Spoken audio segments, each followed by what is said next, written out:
वालेकुम dear students, मेरा नाम डॉक्टर अमीन साजिद है और हमारा आज का जो सब्जेक्ट है वो बायोलॉजी है। बायोलॉजी का लेक्चर नंबर 11 जो है वो इंशाल्लाह हम आज डिस्कस करेंगे।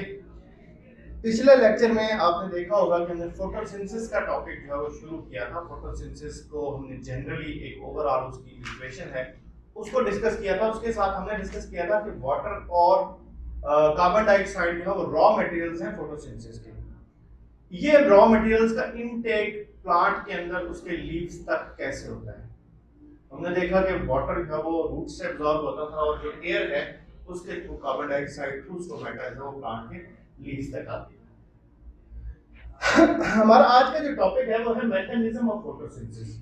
ये फोटोसिंथेसिस का मैकेनिज्म क्या है, फोटोसिंथेसिस का ये प्रोसेस होता कैसे है। मैंने कहा था कि ये चेन ऑफ रिएक्शंस है, तो वो जो चेन ऑफ रिएक्शंस है आज उसको हम ब्रीफली डिस्कस करेंगे। वैसे ये बहुत लेंथी और बहुत डिटेल्ड टॉपिक है, लेकिन हम आपके आसानी के लिए इसको मुख्तसर तरीन जो तरीका है उसके साथ आपको समझाने की कोशिश करेंगे। फोटोसिंथेसिस का जो प्रोसेस है उसको हम दो हिस्सों में डिवाइड कर सकते हैं, दो फेजेस में डिवाइड कर सकते हैं। पहली फेज उसकी है लाइट रिएक्शंस। नाम से जाहिर है जहां पे सनलाइट की डायरेक्टली जरूरत है जिन रिएक्शंस के लिए, उन रिएक्शंस को हम कहते हैं लाइट रिएक्शंस। उसके बाद एक दूसरी सीरीज ऑफ रिएक्शंस होती है जिसमें सनलाइट की डायरेक्टली जरूरत नहीं होती। इस फेज को हम कहते हैं डार्क रिएक्शंस। अब हम ये देखते हैं कि लाइट रिएक्शंस और डार्क रिएक्शंस में होता क्या है। अगर हम लाइट रिएक्शंस की बात करें तो लाइट रिएक्शंस जो है ये थाइलाकॉइड, जो क्लोरोफिल का थाइलाकॉइड वाला पोर्शन है उसके ऊपर होते हैं। अगर आप चौथे चैप्टर को याद करें जो हमने स्ट्रक्चर ऑफ क्लोरोफिल डिस्कस किया था, तो उसमें कुछ थैलीनुमा स्ट्रक्चर थे। ये जो थैलीनुमा स्ट्रक्चर्स थे इनको हम कहते हैं थाइलाकॉइड्स। थाइलाकॉइड्स, ये जो लाइट रिएक्शंस है ये होते हैं थाइलाकॉइड्स के ऊपर। अंडरस्टूड। अब थाइलाकॉइड्स के ऊपर रिएक्शन होते क्या है कि यहाँ पे लाइट जो है वो सनलाइट जब पड़ती है क्लोरोफिल के मॉलिक्यूल्स के ऊपर, तो वहां से इलेक्ट्रॉन्स एमिट होते हैं, वहां से इलेक्ट्रॉन्स एमिट होते हैं और वो इलेक्ट्रॉन्स जो है वो एटीपी बनाते हैं। वो इलेक्ट्रॉन्स एटीपी बनाते हैं और इसके साथ साथ दूसरा प्रोसेस यहाँ पे होता है कि जो वाटर मॉलिक्यूल मौजूद होता है रॉ मटेरियल के तौर पे, वाटर मॉलिक्यूल की ब्रेकडाउन होती है जिसको in the presence of light की वजह से इसकी फोटोलाइसिस होती है। फोटोलाइसिस मतलब फोटो लाइट और लाइसिस मतलब टूटना। लाइट की मौजूदगी में वाटर का मॉलिक्यूल टूटता है और टूट के वो दो चीजें बनाता है। एक तो वो बनाता है हाइड्रोजन आइंस प्रोड्यूस करता है, H पॉजिटिव आइंस, और उसके साथ ऑक्सीजन प्रोड्यूस होती है मॉलिक्यूलर। ये दो चीजें बनती हैं। ये जो लाइट एनर्जी है ये एटीपी और NADPH बनाने के काम आती है। ये जो सारा प्रोसेस है, ये जो फेज थी रिएक्शंस की पूरी, जिसमें वाटर मॉलिक्यूल की ब्रेकडाउन हुई, जिसमें सनलाइट से जो है वो एनर्जी आई और वो एनर्जी जो है उससे यहाँ से इलेक्ट्रॉन्स एमिट किए, वो इलेक्ट्रॉन्स और ये वाटर मॉलिक्यूल के जो H पॉजिटिव आयंस थे उनके साथ मिलके उन इलेक्ट्रॉन्स को यूज करके एटीपी बने और NADP से NADPH बना। तो ये जो सारा प्रोसेस हुआ, ये जो सारी फेज हुई, इस सारी फेज को हम कहते हैं लाइट रिएक्शंस। चलो repeat it, I repeat it कि लाइट रिएक्शन में वाटर मॉलिक्यूल की ब्रेकडाउन हुई, H पॉजिटिव आयंस बने और उसके साथ लाइट जो है उसने फोटोसिंथेसिस, क्लोरोफिल के जो सेल्स हैं, मॉलिक्यूल्स हैं, उनके ऊपर लाइट पड़ने से वहां से इलेक्ट्रॉन्स एमिट हुए और ये जो चीजें थी इनसे जो एटीपी मॉलिक्यूल्स बने और NADPH बना। ये हाई एनर्जी मॉलिक्यूल्स हैं, ये हाई एनर्जी मॉलिक्यूल्स की फॉर्मेशन हुई।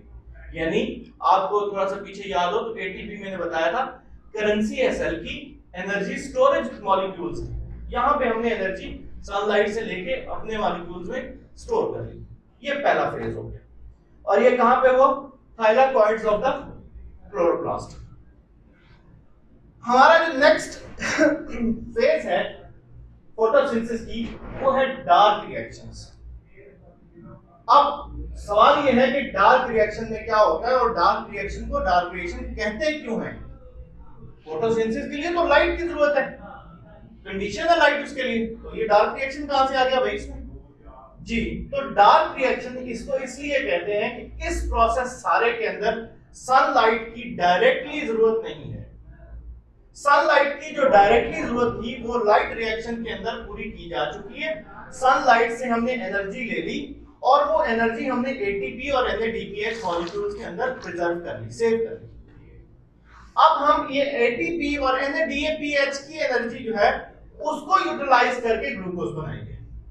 तो यहाँ पे डायरेक्टली सनलाइट की जरूरत नहीं है, इसलिए ये जो फेज है पूरी रिएक्शंस की, इस फेज को कहते हैं डार्क रिएक्शंस। इस सारी फेज को क्या कहते हैं?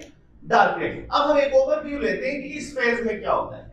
इस फेज में होता यह है कि कार्बन डाइऑक्साइड की रिडक्शन होगी, एडिशन ऑफ हाइड्रोजन इसमें होगी, रिडक्शन, ये रिड्यूस होगी और ये रिड्यूस होकर शुगर या ग्लूकोज मॉलिक्यूल बनाएगी। और शुगर या ग्लूकोज मॉलिक्यूल बनाने के लिए जो बॉन्ड बनाने के लिए एनर्जी चाहिए, वो एनर्जी ये लेगी एटीपी मॉलिक्यूल से और NADPH मॉलिक्यूल से।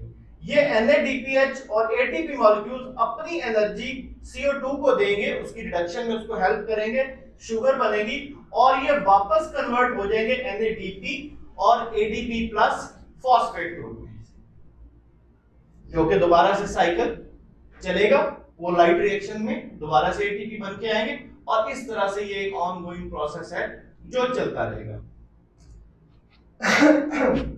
अच्छा, इसमें ATP और ADP का तो आपको पता है कि एडिनोसिन डाइफॉस्फेट मॉलिक्यूल्स हैं और जो NADPH है, ये NADH है, ये NAD है।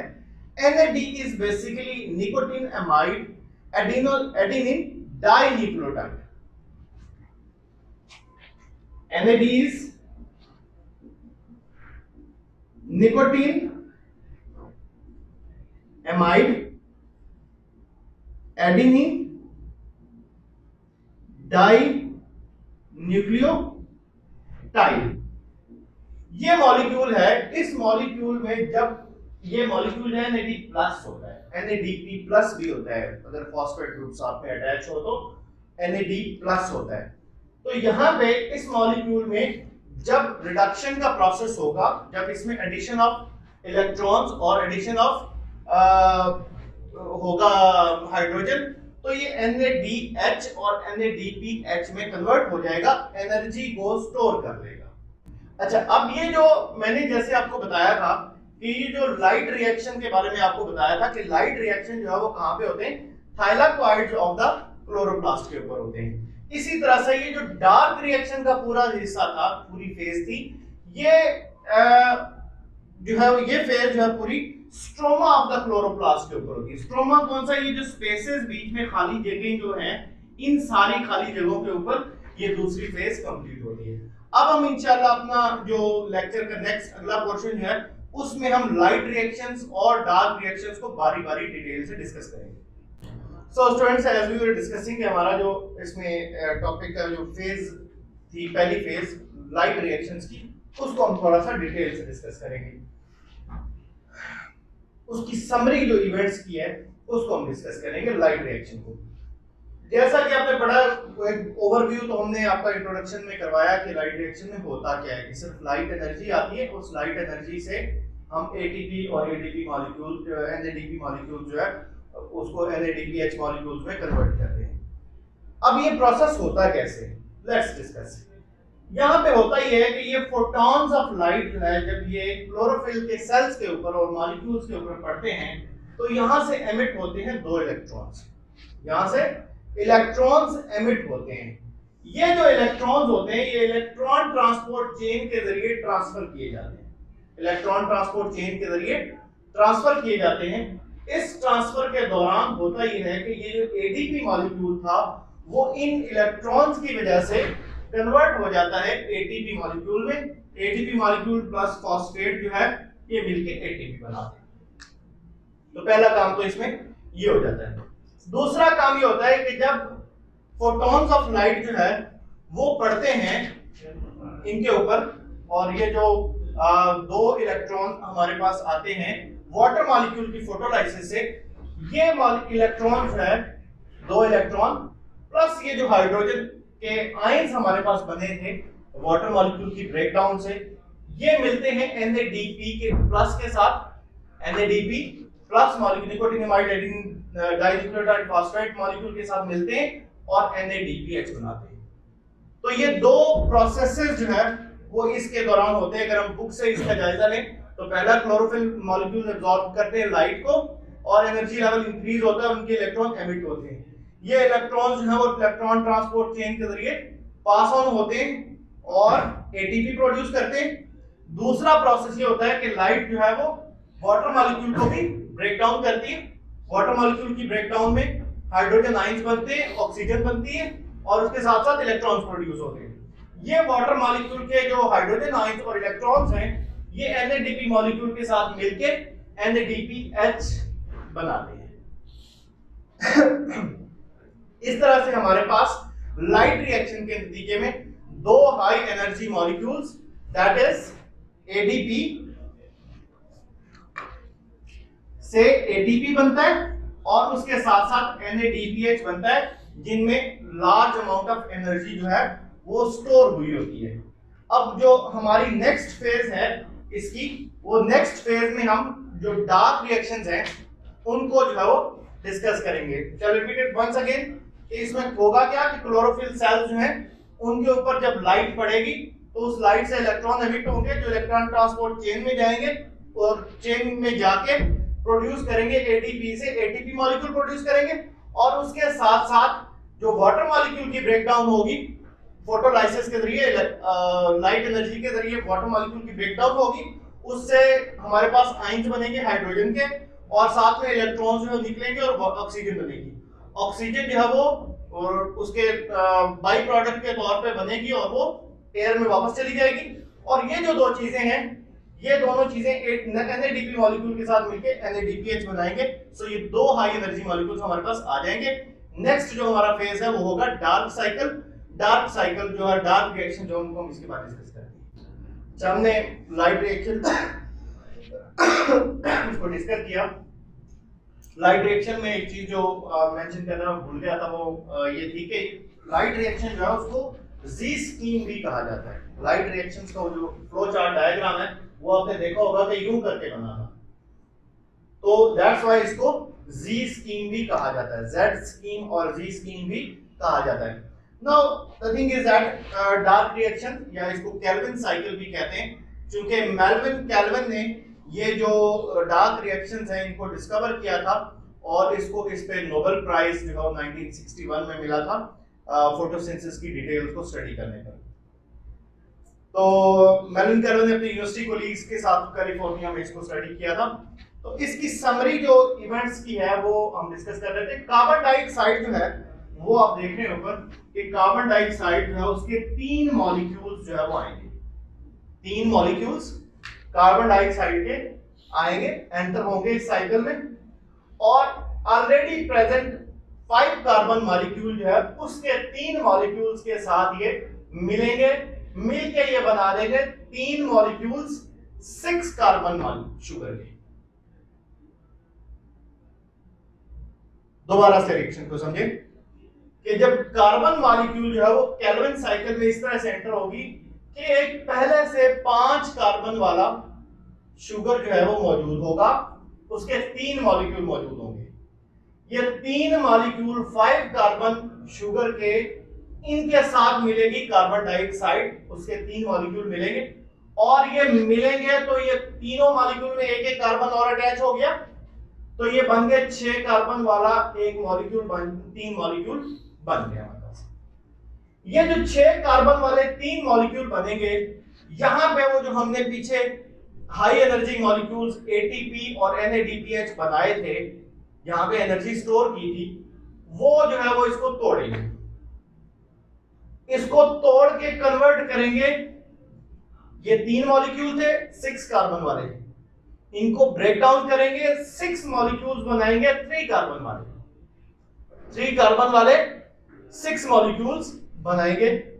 इन 6 मॉलिक्यूल्स में से एक मॉलिक्यूल जो है वो साइड पे चला जाएगा और ये फर्दर जो है एक मॉलिक्यूल और आएगा, फिर ये दोनों मिलके जो है वो 6 कार्बन वाला ग्लूकोज बना देंगे, 6 कार्बन वाला ग्लूकोज बना देंगे।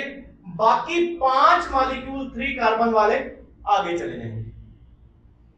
ये जो 5 मॉलिक्यूल्स हैं 3 कार्बन वाले, इनके पास टोटल 15 कार्बन होंगी।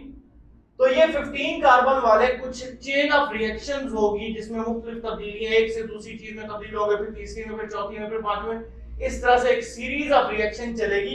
उस सीरीज ऑफ रिएक्शंस के नतीजे में ये जो 3 कार्बन वाले 5 मॉलिक्यूल हैं ये कन्वर्ट हो जाएंगे 5 कार्बन वाले 3 मॉलिक्यूल्स में, और फिर से वो कैल्विन साइकिल जो है वो दोबारा से शुरू हो जाएगा। कार्बन डाइऑक्साइड ऐड होगी और कार्बन डाइऑक्साइड ऐड होके वहां से 3 कार्बन वाला एक मॉलिक्यूल निकलेगा। 3 कार्बन से आए थे कार्बन डाइऑक्साइड के 3 मॉलिक्यूल आए थे, 3 कार्बन ऐड हुए थे साइकिल में, वो 3 कार्बन निकलते जाएंगे इसी तरह से, और ये साइकिल इसी तरह से चलता रहेगा और ग्लूकोज बनता रहेगा।